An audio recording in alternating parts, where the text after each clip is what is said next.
So once knocked off their perch, they are back now.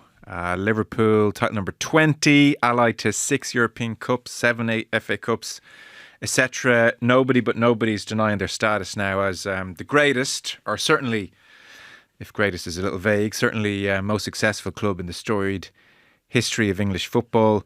So we're going to chat about the season that was. Our football coverage is with thanks to Sky Sports, where you can experience more exclusive live sport than anywhere else, including the biggest Premier League games. There is also every golf major, the Ryder Cup this year, every F1 race, Premier League darts, the Lions Tour and more besides. You can watch Sky Sports on Sky, or you can stream it on Now. Happy to say we are joined by Damien Delaney, Republic of Ireland international, many years in the Premier League with Crystal Palace. Damien, hello. Hey Joe, how are you? Very well. And Miguel Delaney of the London Independent is there as well. Miguel, hey ya. Hi Joe. Hi Damien. Miguel, you two aren't brothers or anything, are you? Just before we No. box off any backstory here that we should bring. Not related to the other famous Delaney in Irish football. Not that I'm a famous Delaney in Irish football. But Well, that'd be a trio. Damien, Miguel, John on stage. That's a live show, Damien, to think about. Yeah. Let's do it. So this remarkable Liverpool season has reached its inevitable conclusion. I was just looking. Opta at the start of the season, for what it's worth, gave Liverpool a 5% chance at the start of the year of winning the league, and they go and win it in the most resounding fashion. Miguel, when Jurgen Klopp said, listen, 9 years, my energy levels, I'm done, I'm handing this over in admittedly very good shape, but I'm handing this over to the next man. Do you think in his heart of hearts he thought he was handing over a 2025 league winning season? And if so, would he have stayed? I mean, it's one of the interesting things, isn't it? I suppose that Klopp would probably he's been looking at it in the context of going up against City for a decade. And then the one season he's not there, City have this drop off. And I do think actually, well, I mean, sometimes this is just the way it falls. But one of the reasons that Liverpool are champions, and from speaking to people around the club, I wrote this for my kind of big analysis piece, to wrap up the title and all that. But I think the big thing actually is energy, or rather fitness.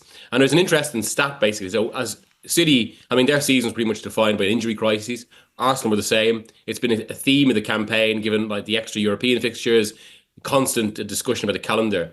Whereas Liverpool, on the 1st of March, which is pretty much when they won the title, I suppose, the two players with the most minutes in the Premier League, more than any goalkeeper even, were Van Dijk and Salah.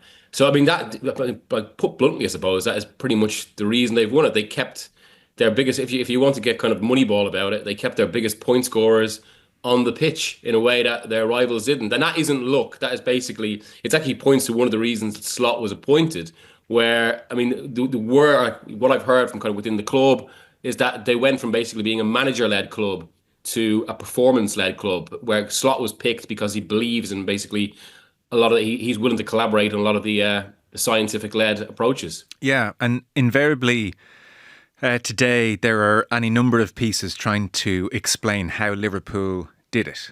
And, we will reach for all sorts of things, from they have a new coffee station, which Michael Edwards saw at Roma, and this means the players can hang out together. And you're kind of, okay, we actually have a word for that. We call it the banana bread piece. It's that thing, like anytime there's journalists trying to explain something, they always we have that kind of tendency to pick out some banal details that this is the reason. And so, the team has been cooking banana bread together, but yeah. But on the injuries point, what's kind of counterintuitive, Damien? So, Paul Joyce, for instance, has written one of these many pieces. His was excellent, I thought. And he talked about the level of preparation which has gone on at Liverpool. Blood tests taken every second day. The results are on site within minutes. There's yoga, meditation before Slot holds his morning meeting. GPS strictly adhered to. They'll hit 40% of a match day load on a given day in training. Every player has a personal program, dictates to the minute how long they spend in the ice bath, etc. It all reads as very impressive, but also, I suspect, standard-ish for most Premier League teams. But the counterintuitive part, so they're doing all this, and it must have some impact, because, further to Miguel's point, you take Salah, Van Dijk and Gravenberch. All three of them started the first 34 matches in the league. Now, to put that in context, that is the first time since 1988 that 3 outfield players had done that for Liverpool. Started every single of the first 34 matches. Salah, Van Dijk, Gravenberch. And you take midfield, like the most demanding position. Only 4 players have started league games in midfield for Liverpool. Gravenberch, McAllister, Szoboszlai, Curtis Jones. Now, if I'd given you all that by saying, you know, at the start of the year that that's how Liverpool are going to do this, you would not be coming up with the stat that only 3 teams in the league have had fewer injuries than Liverpool, which is the case. It is counterintuitive that they've managed to do this. Yeah, but all the things you listed there earlier about the extra bits and pieces you're doing, like when we were in teams, we had words for that. It was a non-negotiable. So there are things that are just done, and I promise you, every team is doing that, right? Every team. Liverpool are an incredibly well-assembled football team, and I think Jurgen Klopp, I know it's been said, or maybe it has been said, I haven't read many pieces today, but the squad that he left Arne slot, he deserves so much credit for, because there was a period about 2 years ago where, just on your point about, you know, being a manager-led club as opposed to performance-led, like Jurgen Klopp is an emotional manager, right? He manages on emotions. He gets players in an emotional state where they run through brick walls for him. That's his thing. That was Klopp. Pep Guardiola is more analytic-led, performance-led, right? Klopp, about 2 years ago, I thought looked out on his feet emotionally. He was drained. I think he'd given everything he had to Liverpool Football Club, and it was falling apart. It was right around the time that Henderson, Wijnaldum, Milner, Firmino started leaving the club, and he hung around. And I think I remember, it might have been you or with someone else, amused on. I thought that he would pull the plug at the end of that season, but he didn't. He hung around and he rebuilt that squad. And obviously Van Dijk getting back to his best after his injury, because remember the year after he came back, maybe he was a little bit slow. People were questioning, would he get back to it? He did. So it's just a perfect storm for Liverpool. And I think that in a world where director of footballs and owners get discredited or attacked regularly for not, backing their club, the likes of Richard Hughes and the ownership there have done an incredible job, with their identification of talent. Szoboszlai coming in was just perfect. Konate was such a superb acquisition, when you think that there was a time it was Upamecano and Konate were the 2 centre-backs that were kind of primed. Bayern Munich took Upamecano, Liverpool took Konate, and I think we know which team worked out better there when you see that Eric Dyer is playing ahead of Upamecano at Bayern Munich. So really astute stuff, and I think Richard Hughes deserves an awful lot of credit. The Jurgen Klopp thing could have been a kind of a drawn-out saga. Arne Slot was announced before the end of the season. Incredibly professional. Came out of nowhere, pretty much. I don't think anyone was really expecting it. Klopp left, Slot was in. So the outside noise was minimal. So they deserve so much credit for that. And Liverpool have done brilliant in what they've assembled there at the football club. The new training ground, the new stand. Yes, the fans will always wish that they'd spend more money and maybe get a replacement for at centre forward possibly, but listen, they're an incredibly well-run football club, and they deserve an awful lot. The players have bought into it, and that's down to the manager as well, and they deserve it. Liverpool aren't responsible for any other team in the Premier League not getting the house in order. When you look at Chelsea, City, United, Arsenal, Liverpool showed up and they did their job, and I think they're probably going to amass 90 plus points in the season. Yeah, if they win all their games, they'll hit 94, which is good innings. Yeah, so they're going to top 90 points, which is an incredible run.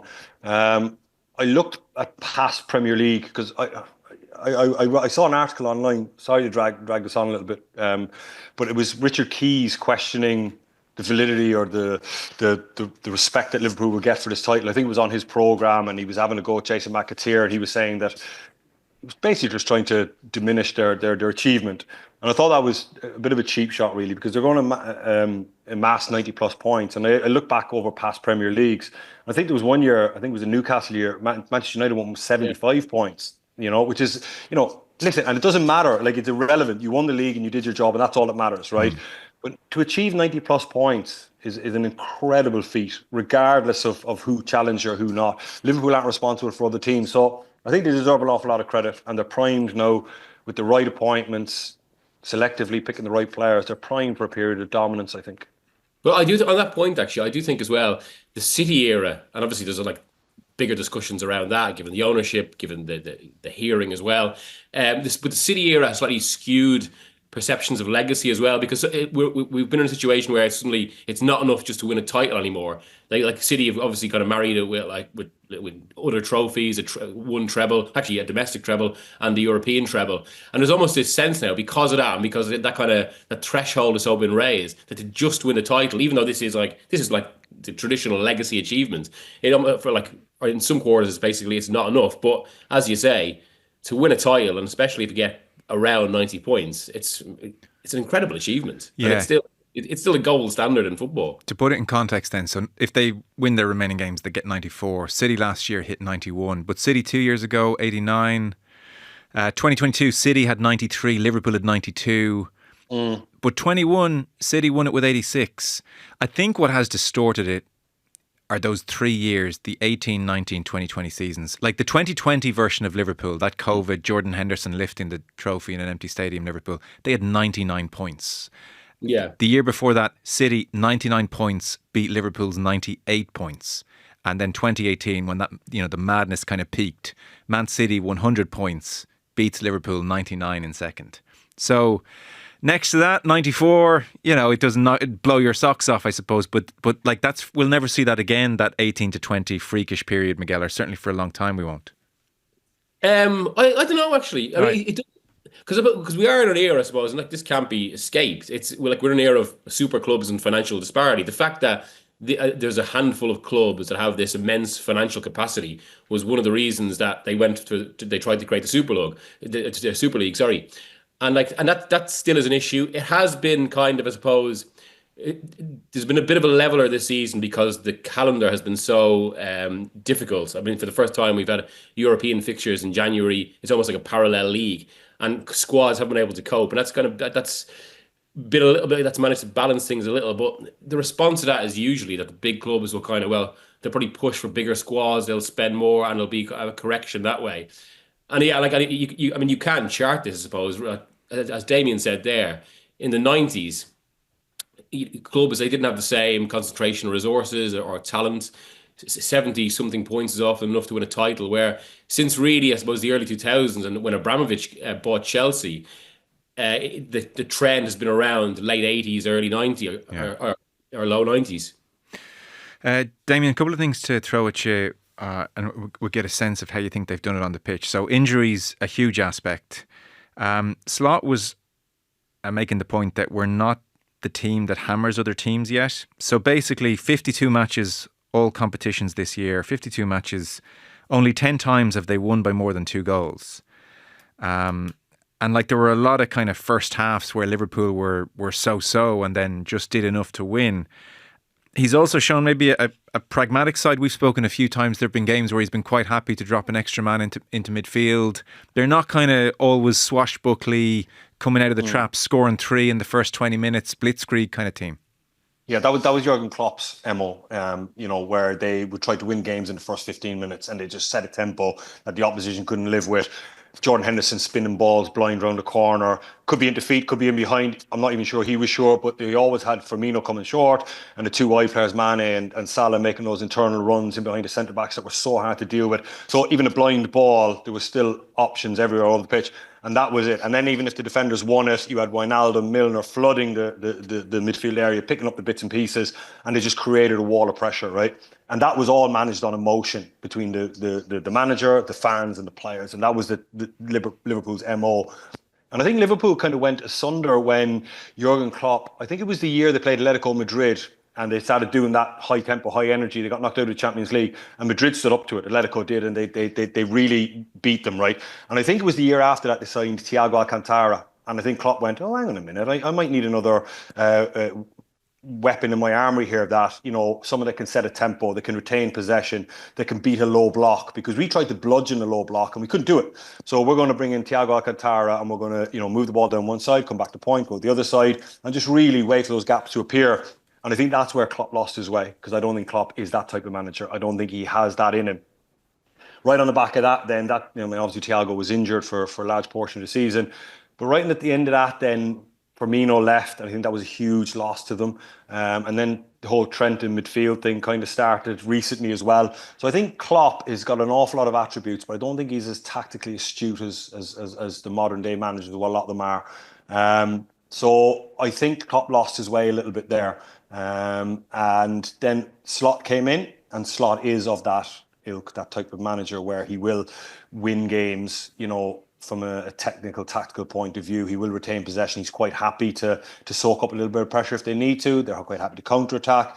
And that's why they always look really comfortable in games. At no point in the season, well, maybe one or two times, did I ever think Liverpool weren't in control of a game in the Premier League. They really controlled games, even when they didn't have possession. There was a nice control. If Szoboszlai needed to drop back in and rat around midfield and win balls back, he did that. And then when those late runs arriving in midfield were brilliant. I think it was notable as well, Salah's drop off in form was right around the time Trent went out of the team. Because Trent offers so much to Salah. When Salah stays wide, Trent underlapping, Trent being able to pick him out from deep with those long raking passes. So that's a conundrum for them next year. Whether Conor Badley is the answer to that, it remains to be seen. I don't know if he has durability issues. He does miss a lot of football. That's assuming Trent goes. He hasn't gone yet, but I think we're all kind of in agreement that he will go. So that's something for Slot to sort out. That's going to be a problem for them moving forward. How to get the best out of Salah, because if he's going to play every minute of every game, which he seems to do, then you need to get the best out of him. And I think Trent really did that for him. So there are issues moving forward for Liverpool, but this manager is definitely of the modern era. Definitely the way he goes about it. And like I said, I just see nothing but a period of dominance for Liverpool moving forward. It's funny on the point about like how they don't hammer teams.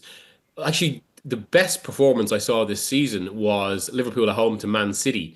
And it was like that game actually ended up 2-0, but that could have been one where it could have been 5 or 6. I think I wrote it time, it could have been 8. They absolutely destroyed the first half. And it was quite rare as a Liverpool performance in that, like as you say, most of their games have been so controlled, but in this, it's almost like they sensed City's vulnerability at that point, and they really went for it from the off, and they absolutely destroyed them. But yeah, generally the theme of the season has been control more than anything. Sorry, Joe, just to do with that, like that was like, that's a very technical, where they're passing the ball, they're slicing through them, and they're creating problems.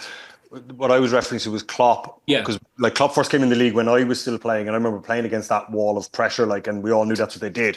A lot of it was blind balls, just Henderson just spinning balls into the box, in behind, picking bits up and stuff like that. So, but they are capable of that, Liverpool, 100%.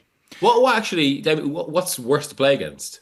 Oh, I couldn't understand that Liverpool way of that Klopp wall of pressure. It was incredible. I remember going to Anfield one year and we spoke about it, and it was all like, they will turn the ball over in our defensive third, and we have to show, this was the manager now saying, we have to show composure, we have to show ability to play through that press. Sweet divine Jesus, when you hear like footsteps behind you coming out of your peripheral vision, and you know it's Jordan Henderson, and you're like 2 yards outside your box. I mean, I want to get a pass off, I really do, but I'm not. So then it's just basically, I'm just launching one. But then Van Dijk and I don't know who the centre back was at the time, was just right in our half. There was no out ball. I had no out ball to give. So it was Matip, wasn't it? Yeah. Yeah. So I ended up just spinning a blind ball over the top, but we had nobody in behind. So like I could not play against that. It was incredible what they did. The way they just played ball forwards and just flooded areas and just played at a tempo. Like 15 minutes in, the crowd are into it, and you just can't catch your second breath. You're trying to talk to people. The stadium is in raptures. And they just get you eventually, just sheer weight of pressure, whereas playing against other teams that would control the ball, you feel like you get a breather. You get to see the players developing. Now, the good players, the likes of Eden Hazard and that, will get you eventually, or the Fabregas, or all these top players will get you eventually. But you feel like you can breathe, and you feel like you can feel what's going on, and you've time to think. And it's more of a patient, slow death, as opposed to just getting bludgeoned into submission after 10 minutes. So which would you prefer? Well, neither sounds fun, but maybe an interesting question, Damien, is so that 22-23 season where they finished third and have their lowest points tally under Klopp, and he turns them from the third oldest team into the 8th youngest in the Premier League in one summer, and then has one season and hands over to Slot. Say he hadn't handed over, and say he still had the vigour of Klopp in 2020, the energy levels were good. Could he have taken this group and played the 2020 way and been just as devastating as the previous teams, do you think? My honest opinion, I don't think so. I think Jordan Henderson was so huge for what young Klopp did. I think the way Firmino used to go short, and the wide players would start wide and make those. And I played against that, where as a centre back, Firmino goes short 5 yards, and your instinct as a centre back is to go with him, right? Because your midfield players are busy. But out the corner of your eye, you see your fullback, and you never want to be in front of your fullback as a centre back, especially when Mo Salah is wide on the touchline, because he just made that internal run in behind me, really. Or on the other side, Mane would make that run. So what you would do then as a centre back is you would drop off to cover off that one run in behind. But then they found Firmino in the pocket, and I can't tell you the amount of times I argued with my number 6. He's screaming at me, going, "I got my own fucking job to do here. You got to do Firmino." And I'm going, "I can't do Firmino, because every time I step in, Salah makes that run, because my left back is screaming at me now." And that's the disorientation that they caused. You know, I always thought it was a good thing when you saw the opposition arguing amongst themselves, because nobody's being lazy. It's just everybody's got their own problems. And from a selfish point of view as a player, you're going to go, "Well, I need to deal with my problem, pal. You know, I want to help you as well, but I got enough of my own here, you know. So I want to deal with Salah making that run in behind, because that's the biggest danger." But then Firmino started getting in the pocket, and he started getting turned. And then when he got turned, Salah made that run anyway. So they were getting... So anyway, that's what they did. I don't think so, to answer your question. I think Klopp was this high energy. You look at his Dortmund team as well, it was the same. I don't think he's capable of creating the technical patterns that, say, Pep Guardiola does, or various other managers in this division. If he got a coach in with him that was capable of doing that, if you could somehow marry up that emotion with the technical stuff. But that's why Klopp and Pep were always so amazing, because they were complete opposites of each other, like the complete opposites. So, no, it is my opinion, but feel free to fire back on any of that, because, you know, I don't say it with any degree of certainty. Isn't that one of the kind of stories of the season as well, though, I suppose? Like, I have to say, like, this Liverpool team is excellent, and I don't think it's a reflection on Slot to say this, because Slot is superb, but I don't think this Liverpool team is as good, say, as the one actually that finished second in 2018-19. I think that was of a higher level. But I suppose one of the stories of the season is almost, as you say, Klopp was... It was basically one man that defined Liverpool, for all the kind of the structure empowered him and all that. Whereas now it does feel Slot has been... the story now isn't one man. It's kind of a more Slot within a more collaborative and modern effort, which has almost been kind of reflected in the football as well, because it doesn't quite have that kind of that hurricane quality. Which is more sustainable, right? Yeah, you know, it's like you can make it more going forward. What I will say is that I don't think Man City are finished by any stretch of the imagination. I think they're coming off a period of dominance there, 5 years. They were probably looking at maybe a transition year, and Rodri kind of like pulled the rug out from underneath all that. When you look at, you know, the integration of the reinvention of Man City's midfield that was needed. So I think that they will come back next year without doubt. I think Arsenal are quite well set up. I know they've had a bad season, and a lot of that has been linked to injuries. And actually, Liverpool have shown one of their qualities there and how they manage fitness in that sense. But I think if Arsenal can solve that next year, I think that they're going to make at least 3 signings in the summer. I think it'll be probably Zubimendi, I'd say, Sesko up front, and the talk of Nico Williams or some sort of wide forward, maybe Semenyo. Do you, Miguel, believe in your heart to heart that they'll do that they'll go and spend the 150, 200 that's going to be required? I think there are 3 players like this. So Zubimendi is basically done, and I think he's quality. They are looking for a strike. I mean, he wants Isaac, but they won't spend 150 million on Isaac. So like Arsenal have kind of flattered to threaten this, or flattered to deceive this for so long, and like we can say that Arsenal had injuries. Yes, they did, but Liverpool's squad depth, they got 5 or 6 players from front 3. They got options in midfield, with the exception of Andy Robertson and Tsimikas. It's probably the only weak area in Liverpool's squad. Their goalkeeper was out for a long period of time, and Caoimhin Kelleher was more than able. So Liverpool's squad could tolerate the injuries. Now, I know the argument from Arsenal fans will be, well, we lost Saka. If Liverpool lost Salah, would they still won the league? I think they probably would have. You know, I think if Salah was out for 2, 3, 4, 5 months, I still think that, you know, players across the front, they had options to come in and do it. They wouldn't have 90 plus points, I wouldn't imagine, but I still think they would have won the league. Well, that's one where I'd jump in. Go on. Let's tease that out. I'm not buying that one, actually. Okay. You know, they're not quite like the Irish Exchequer, and if 3 companies pulled out, they'd be done. But the injuries... And if they replicate their injury profile next year, I'll hold my hands up and say, okay, this is not this is more by design than accident. This is just phenomenal. But I can't think they're so far ahead of every other Premier League team on injury prevention. And so just luck is the wrong word, but if they can start Salah and Van Dijk and Gravenberch in the first 34 matches next season again, allied to their Champions League demands, I'd be amazed. Put it this way, Mo Salah scored 28 Premier League goals and he has 18 assists. He's about to break Andrew Cole's very long-standing record with Newcastle for most goals and assists in a single season. It is all time for a guy who's, looks fantastic but is of an age and he's not playing for a contract anymore. So you take away his 28 goals, forget about the assists. The next best Liverpool have is Diaz on 12 and Gakpo on 9. There is a massive over-reliance on him. You take Trent out of that team as well. I'd question how guaranteed this is to be sustainable next year. You swap Salah, take out Salah, put in Saka. It's very, very different, fellas. Okay, but if you take out Salah for 3 months of the season, right? Say he got injured from January through to the end of March, similar to what happened to Saka, right? They have players that can play in the wide areas, right? They have options that can come in. Arsenal don't. I mean, Trossard, yes, is an option, but Martinelli was out of form and has been for a couple of years now. Okay, he's had a couple of good games this year, but he doesn't offer the same threat, right? So the only threat that Arsenal had was Saka down that side, and Odegaard. When Odegaard drifts over and links up with him, when Saka went out of the team, Odegaard's form dried up because 99% of what Odegaard does, he wanders over into that little inside channel. Saka plays little gives and goes and follows and all that. So Odegaard had nobody to play that with anymore. So you took out Arsenal's biggest threat. I think if you took out Salah out of Arsenal, they still would have coped. I'm not saying they were the same, Joe. Absolutely not. I'm not saying that they would have found somebody to replace 28 goals. But I still think that Diaz, Gakpo, you might have seen more of Harvey Elliott. He hasn't played any football this year, pretty much. You would have found they have enough options to find a solution. Not the same level, but I still think they would have got the league over the line just because of the greatness of the squad that they have. I don't think Arsenal have that squad that you can lose one player, Odegaard, before Christmas and then one player after Christmas and your whole season is shot.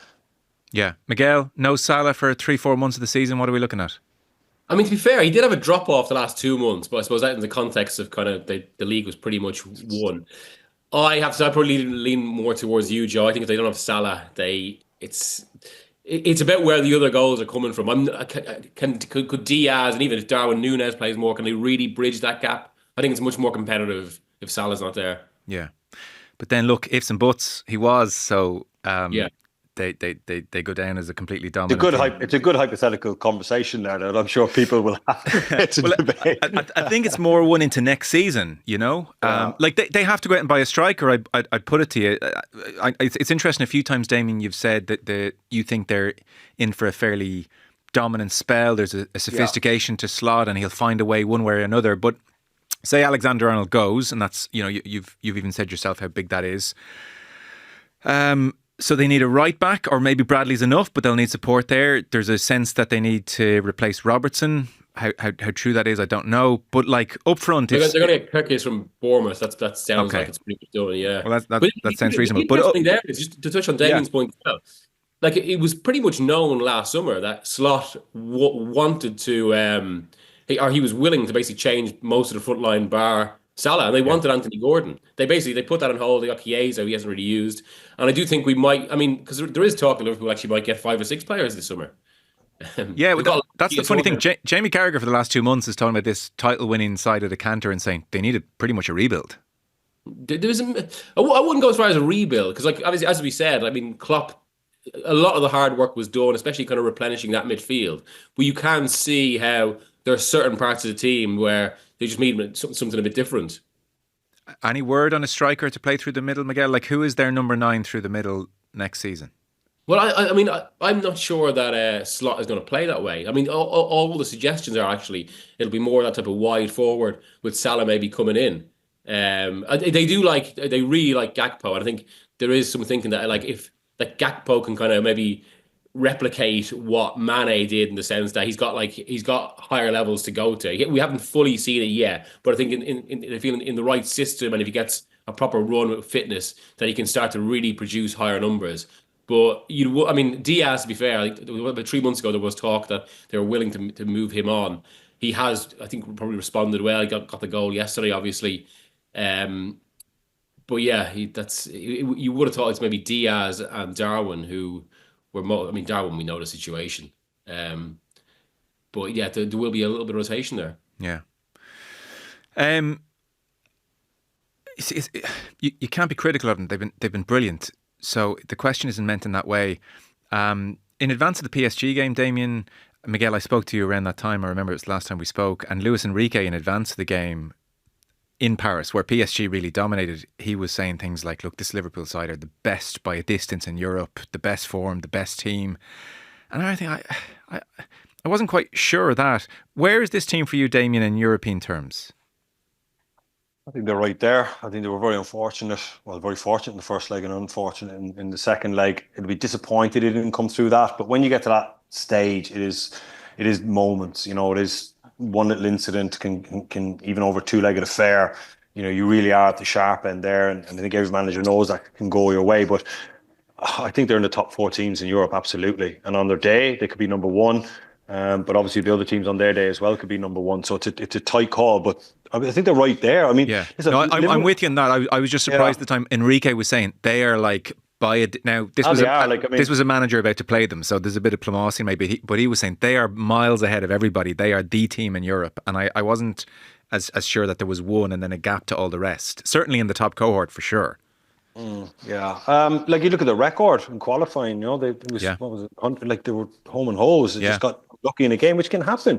But I don't think Liverpool need major surgery. They just need 1 or 2 players. You know, Kirkes would be a huge addition.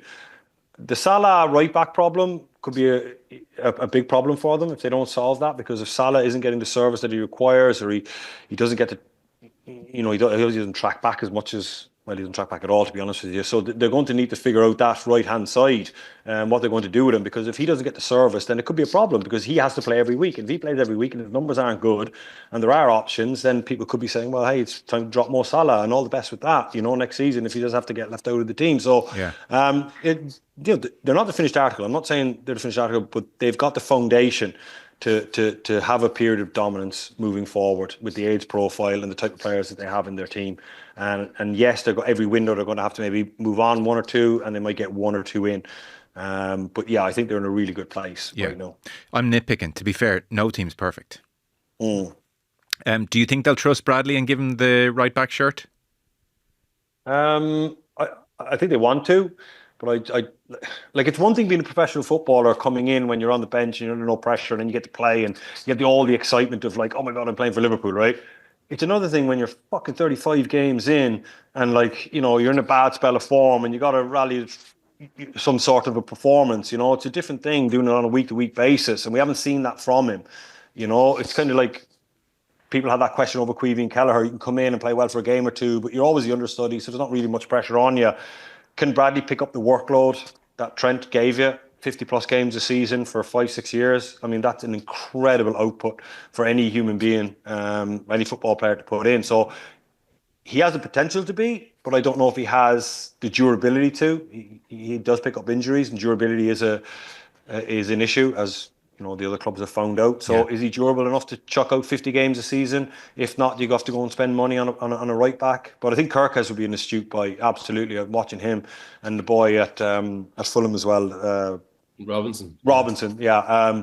Don't know, either one of those would be, you know, when you look at their age profile and on that one though, just about next season, I suppose they will have to change in some extent, because I suppose Trent is utterly unique as a player, especially as a right back. That even just replacing him, I don't think any team can play in the same way. Just, I mean, you mentioned earlier about what he gives kind of Salah on the outside. There's obviously his delivery. I mean, because he's not really, like, he's a right back, but who doesn't really play like a right back. He's a playmaker from right back. So anyone coming in, that's going to immediately necessitate a different Liverpool. That he's going to have to, like, change the shape and kind of flow of the team.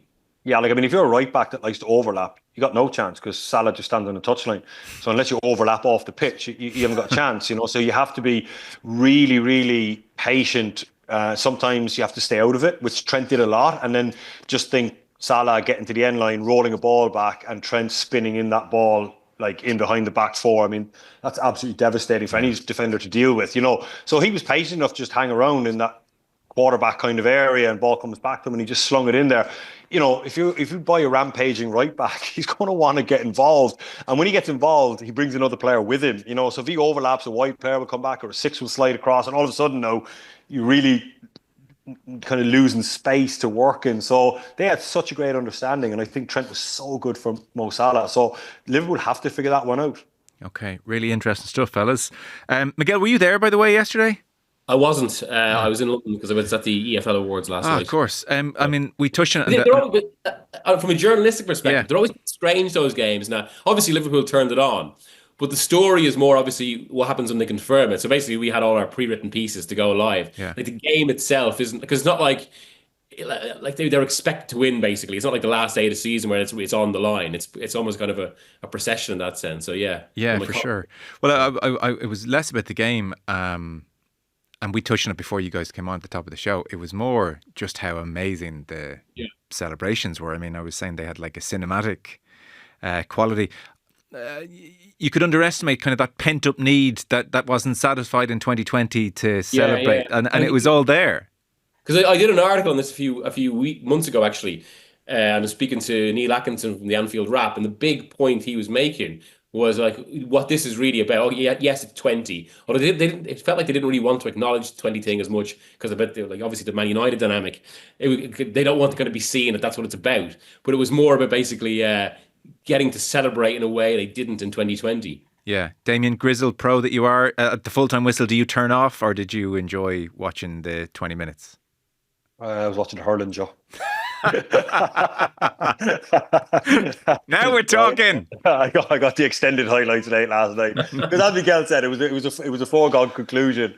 Although I haven't said that the hurling was a foregone conclusion as well, even before throwing when your man got sent off. But sure, I watched. There was a formality to it, you know.